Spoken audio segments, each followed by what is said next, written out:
Bas, wa Kenya, kuna baadhi ya watu ananiambia niseme maoni yangu ati kuhusu Gideon Moi.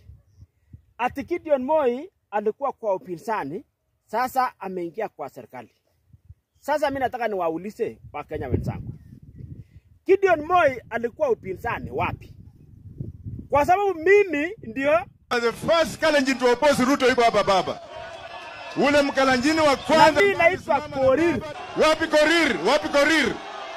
Wapi Korir? Na viongozi wengi wa upinzani mimi najua hawa na ananichua nikiwa hapa Rift Valley.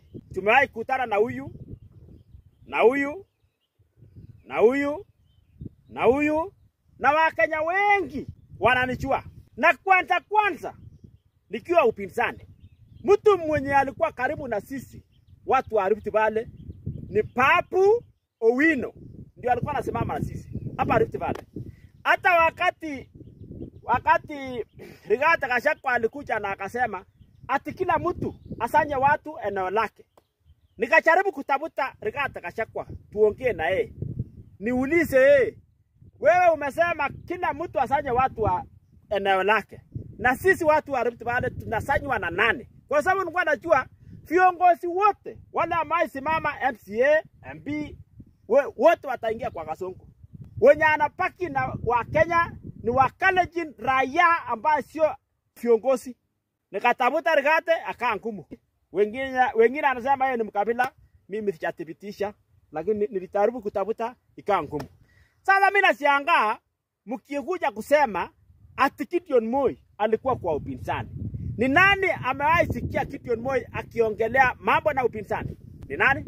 Kwa hao wanaharakati wote, wakina Nuru Okanga, wakina Umosho nao, wale tulikuwa pamoja. Ni nani amewahi ona hata kifuli ya hiyo mtu? Hata kifuli tu. Gideon Moi ni takataka na hakuna kitu ambaye anaweza fanya.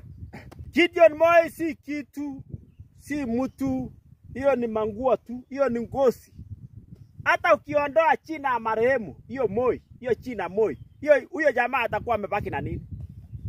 Huwezi fananisha hata huyo jamaa na Oscar Sudi. Oscar Sudi unaweza pata hata anatembea na watu wa kawaida. Nani ambaye ona hiyo jamaa? Wakati wa Tugen walikuwa napigwa na pande mpaka wakao wakimbizi akiwa nchi yao. Wakina Chematia na viongozi wengine niliona alikuwa anashughulika. Hao watu wa Tugen alinipigia simu. Akapigia simu wakina Nuru Okanga. Alikuwa anasema msinyamaze, pigeni nduru, tunawawa, tunakufa. Sikuona hiyo Gideon